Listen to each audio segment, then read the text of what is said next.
Hermia and Lysander were lovers, but Hermia's father wished her to marry another man, named Demetrius. Now, in Athens, where they lived, there was a wicked law, by which any girl who refused to marry according to her father's wishes, might be put to death. Hermia's father was so angry with her for refusing to do as he wished, that he actually brought her before the Duke of Athens to ask that she might be killed, if she still refused to obey him. The Duke gave her 4 days to think about it, and, at the end of that time, if she still refused to marry Demetrius, she would have to die. Lysander of course was nearly mad with grief, and the best thing to do seemed to him for Hermia to run away to his aunt's house at a place beyond the reach of that cruel law. And there he would come to her and marry her. But before she started, she told her friend, Helena, what she was going to do. Helena had been Demetrius' sweetheart long before his marriage with Hermia had been thought of, and being very silly, like all jealous people. She could not see that it was not poor Hermia's fault that Demetrius wished to marry her instead of his own lady, Helena. She knew that if she told Demetrius that Hermia was going, as she was, to the wood outside Athens, he would follow her, and I can follow him, and at least I shall see him, she said to herself. So she went to him, and betrayed her friend's secret. Now this wood where Lysander was to meet Hermia, and where the other two had decided to follow them, was full of fairies. As most woods are, if one only had the eyes to see them, and in this wood on this night were the king and queen of the fairies, Oberon and Titania. Now fairies are very wise people, but now and then they can be quite as foolish as mortal folk. Oberon and Titania, who might have been as happy as the days were long, had thrown away all their joy in a foolish quarrel. They never met without saying disagreeable things to each other, and scolded each other so dreadfully that all their little fairy followers, for fear, would creep into acorn cups and hide them there. So, instead of keeping one happy court and dancing all night through in the moonlight as is fairies' use, the king with his attendants wandered through one part of the wood, while the queen with hers kept state in another. And the cause of all this trouble was a little Indian boy whom Titania had taken to be one of her followers. Oberon wanted the child to follow him and be one of his fairy knights, but the queen would not give him up. On this night, in a mossy moonlit glade, the king and queen of the fairies met. "Ill met by moonlight, proud Titania," said the king. "What? Jealous, Oberon?" answered the queen. "You spoil everything with your quarreling. Come, fairies, let us leave him. I am not friends with him now." "It rests with you to make up the quarrel," said the king. "Give me that little Indian boy, and I will again be your humble servant and suitor." "Set your mind at rest," said the queen.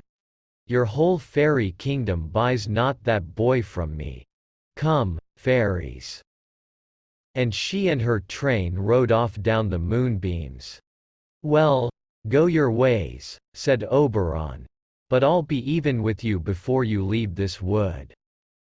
Then Oberon called his favorite fairy, Puck. Puck was the spirit of mischief.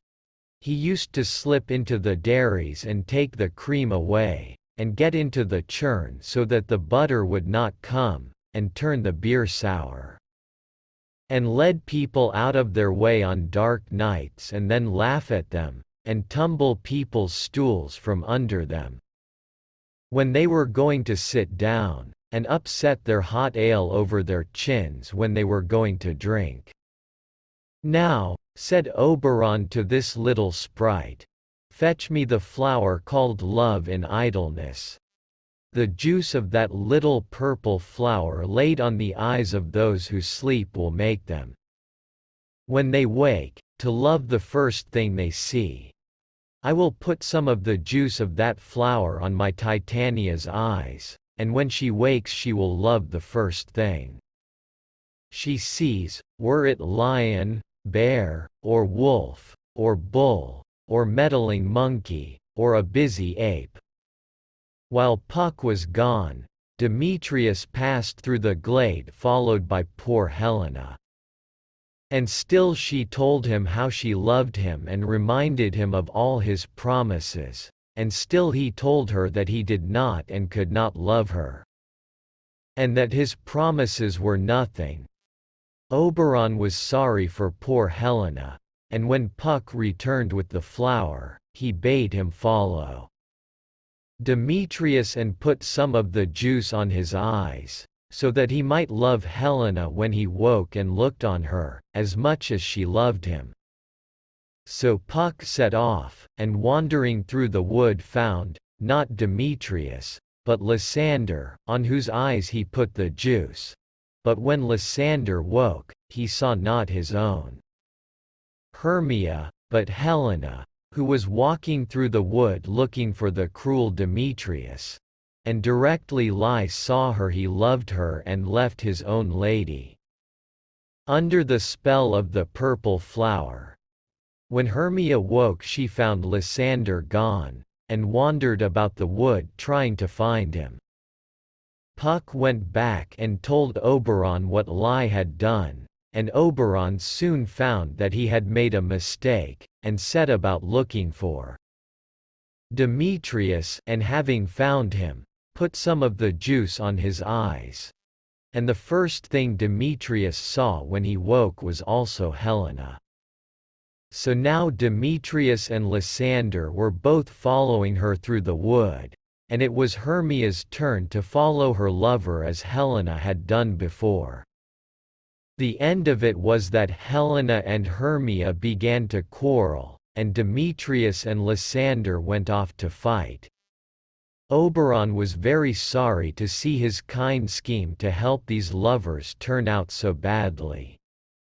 So he said to Puck, "These two young men are going to fight. You must overhang the night with drooping fog, and lead them so astray, that one will never find the other. When they are tired out, they will fall asleep.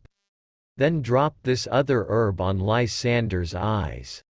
That will give him his old sight and his old love. Then each man will have the lady who loves him, and they will all think that this has been only a midsummer night's dream. Then when this is done, all will be well with them." So Puck went and did as he was told, and when the two had fallen asleep without meeting each other, Puck poured the juice on Lysander's eyes, and said, "When thou wakest, thou talkest true delight in the sight of thy former lady's eye. Jack shall have Jill, naught shall go ill." Meanwhile Oberon found Titania asleep on a bank where grew wild thyme, oxlips, and violets, and woodbine, musk roses and eglantine. There Titania always slept a part of the night, wrapped in the enameled skin of a snake. Oberon stooped over her and laid the juice on her eyes, saying, "What thou seest when thou wake, do it for thy true love take."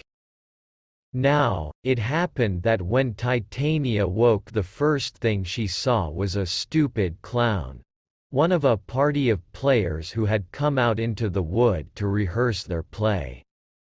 This clown had met with Puck, who had clapped an ass's head on his shoulders so that it looked as if it grew there. Directly Titania woke and saw this dreadful monster, she said, "What angel is this? Are you as wise as you are beautiful?" If I am wise enough to find my way out of this wood, that's enough for me," said the foolish clown. "Do not desire to go out of the wood," said Titania.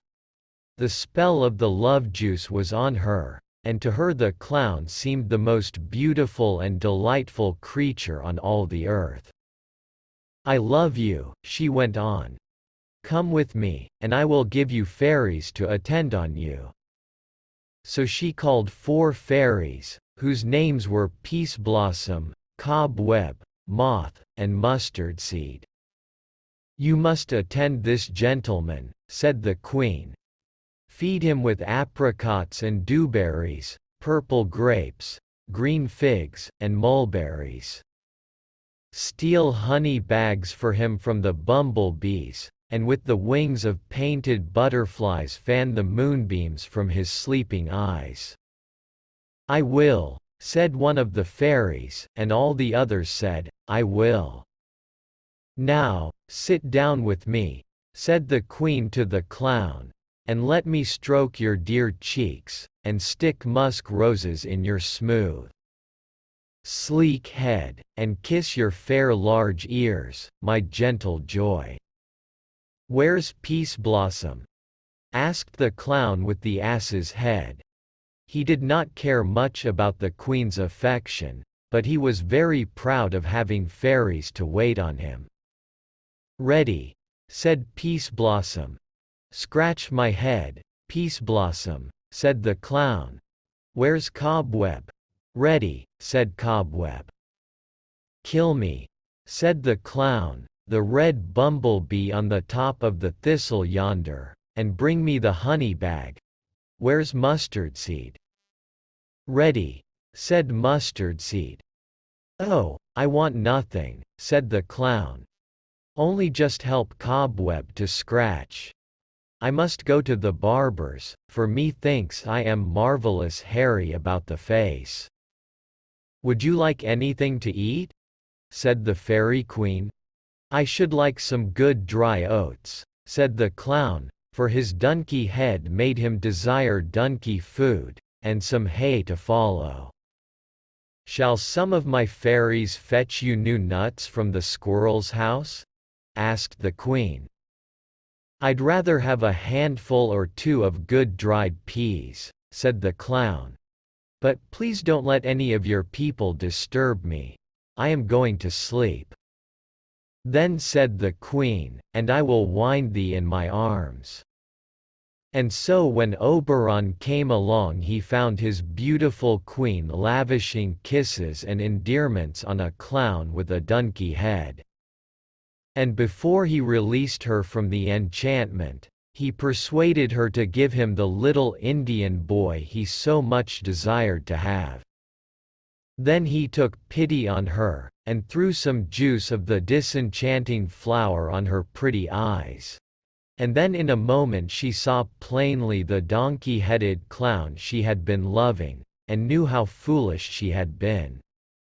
Oberon took off the ass's head from the clown, and left him to finish his sleep with his own silly head lying on the thyme and violets.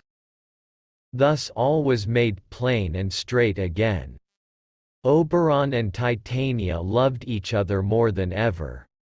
Demetrius thought of no one but Helena, and Helena had never had any thought of anyone but Demetrius. As for Hermia and Lysander, they were as loving a couple as you could meet in a day's march, even through a fairy wood. So the 4 mortal lovers went back to Athens and were married. And the fairy king and queen live happily together in that very wood at this very day.